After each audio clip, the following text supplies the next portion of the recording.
Today, my topic is going to be on seizures. Let's pray. Father, we thank you for this another opportunity to come before you. We thank you a lot, oh Father God, that the very breath that we breathe is your breath in us, Lord God. We thank you, oh God, for the functioning of every limb, every nerve ending, oh God, every organ.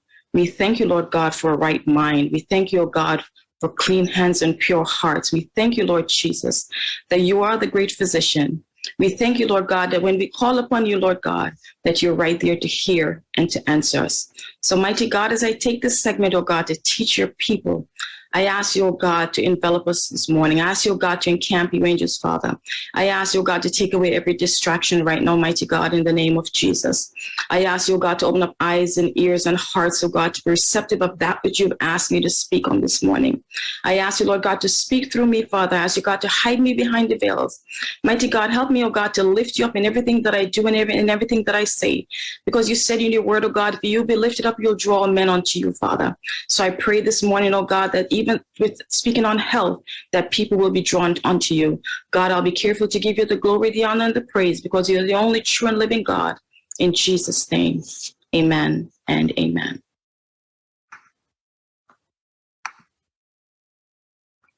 So as I said, I'm going to talk about seizures. It's sometimes called epilepsy, but I'll go further into that with you.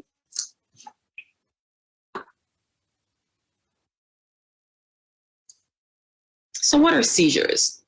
So a seizure is a sudden, uncontrolled electrical disturbance in the brain.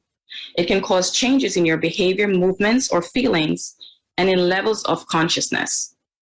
Having 2 or more seizures at least 24 hours apart are brought on by an identifiable cause is generally considered to be epilepsy. So when you have more than one seizure, that's when we start to diagnose you with epilepsy. How common are seizures? Epilepsy and seizures can develop in any person at any age. Seizures and epilepsy are more common in young children and older people. About 1 in 100 people in the US has had a single unprovoked seizure or has been diagnosed with epilepsy. What are some of the risk factors? Age is a risk factor. So though it can start at any age, epilepsy tends to show up more often in children and older adults. A family history of head injuries, history of seizures in your childhood, and I'll speak more about some childhood seizures, birth factors as well. So if you were small at birth or you were deprived of oxygen at any point before, during, or after your birth, you had seizures within the first month after you were born, or you were born with abnormalities in your brain, your risk of epilepsy is higher. How are seizures diagnosed? So they have different things that they will do. You'll see a neurologist, and they do blood tests. They do what's called a EEG, which measures the brain activity and identify the source of the seizures. And it's usually something that the person wears for a good 24 hours. You also have an SEEG, you have a neuroimaging test, and you have genetic testing and counseling that is also done if it's suspected that it is more genetic. What are the signs and symptoms of seizures? Some people have confusion, they just suddenly fall.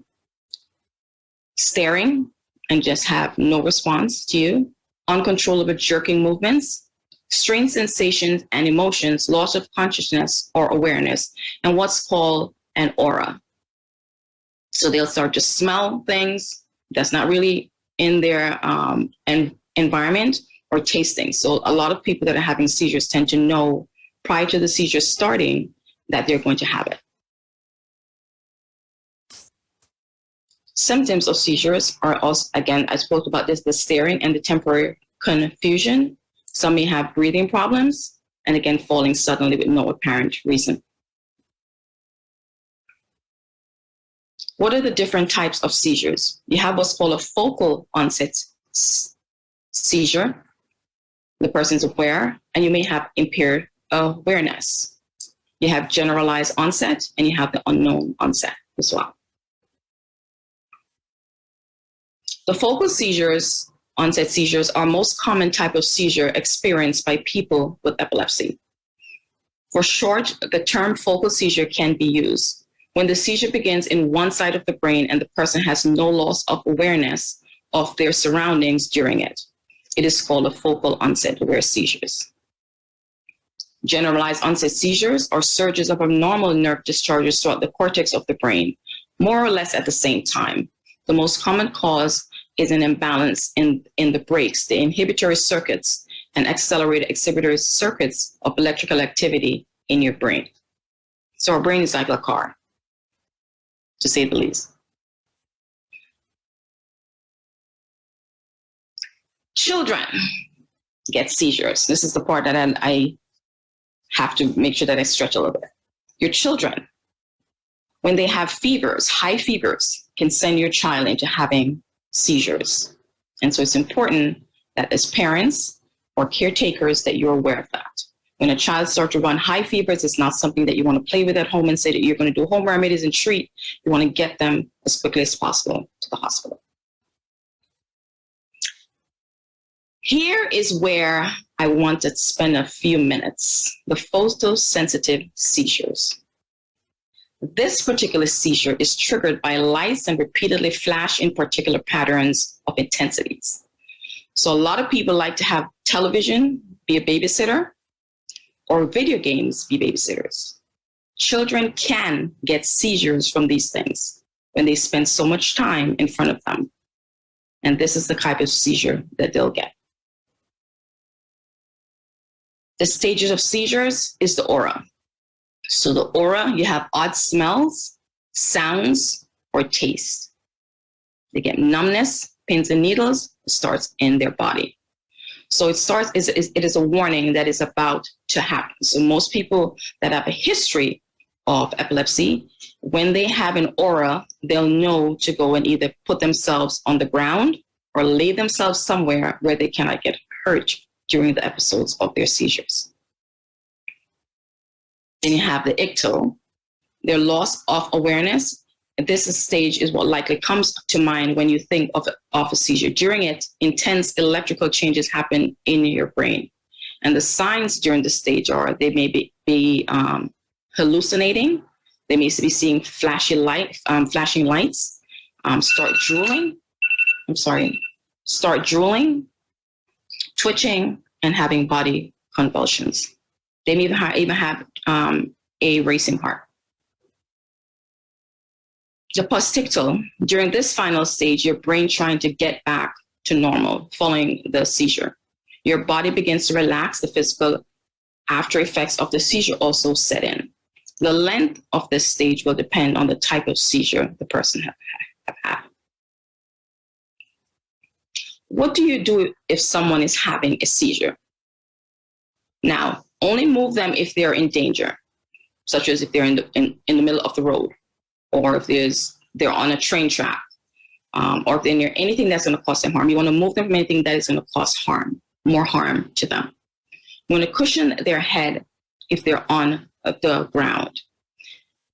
Note the time and the seizure start time and it finish. And that's key, and I'm going to go further into that when I get to another slide. Something that when I was a child, I used to see people do growing up, and as I became a nurse, I realized we don't do that. Do not put anything in their mouth, including your fingers, spoon, anything when a person is having a seizure. Some people seem to think that they're preventing the tongue from going back in their mouth, but think about it. If someone is having a seizure and you put something in their mouth, you risk pushing that tongue further back and they'll aspirate. Or if there's something trying to come out, it's going to go back into their lung and they'll aspirate. So you don't put something in somebody's mouth while they're having a seizure.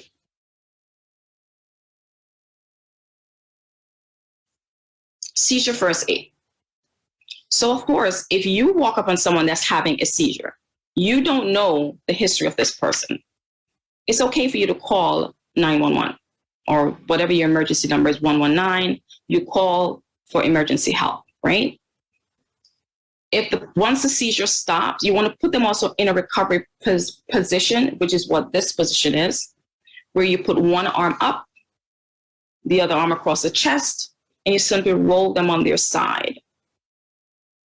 but don't do anything else and just wait until emergency help comes. You want to also try your best to note everything that is happening during the person having seizures, because you want to be able to tell that to the emergency personnel that shows up. The length of time things happening with that person. How did their eyes look? How were they responding? Were they very rigid? Were they jerking? Was there anything coming out of their mouth? Did they say anything before it happened? Did they say anything at all? So you want to note every little detail matters. And then that person needs to also be able to communicate that information to their physicians when they do a follow-up as to when I had the seizure, this is what happened. Sometimes it may be adjustment that needs to be made with the person's medication. Again, when to call an ambulance. If it's the first time someone has had a seizure, and if you yourself walk up and don't know the history of this person, the seizures last longer than is usual. So this is typical for a person that have had a history of seizure, and so you may actually know them. The seizure lasts for more than 5 minutes. If you do not know how long their seizure usually lasts, you want to call. The person does not regain full consciousness or has several seizures without regaining consciousness. The person is seriously injured during the seizure. People with epilepsy do not always need an ambulance or to go to a hospital every time they have a seizure. Useful information to note. Did any parts of their body again stiffen, jerk, or twitch? How long did it last? Those things are key. Did the person lose control of their bladder or their bowel? Did they bite their tongue? How were they after the seizure? Did you notice any mood change? What were they doing before the seizure happened? Did the person mention any unusual sensations, such as odd smell or taste? So those are things that you want to note and report. Treatments for seizures, they have medicines, anti-epileptic drugs. They may do surgery to remove a small portion of the brain that's causing the seizure, a procedure to put a small electrical device inside the body that can help control seizures. And some people, they do a special diet, they have ketogenic diet, they said can help with controlling seizures.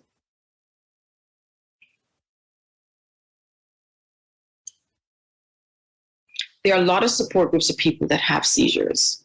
The American Epilepsy Society, Epilepsy Foundation, whether you're in America or whatever country you're in, they should have an epilepsy foundation. Kids Health and Epilepsy Foundation, that's open to any child anywhere. Adult epilepsy support groups, pediatric epilepsy support groups, and the Epilepsy Connection. I want to give special acknowledgments to the following organizations for the information that I was able to gather. Johns Hopkins, Verywell Health, Mayo Clinic, the CDC, EPSI Health, Marshfield Clinic, and WebMed. If there's anything I did not cover in my summary and you'd like to ask me questions, I implore you to join us in the Zoom room. You'd only get to talk to me about health, but you also get to meet our leaders and other members of CEA where you can ask questions. We pray with you, hear your testimony, and get to have a good time. I hope this was a wealth of information. It is free. Of choice, it's free, of course. And I hope it was of value to you or for someone that you may know. Thank you so much for your time and your attention. Have a wonderful rest of the service, and God bless.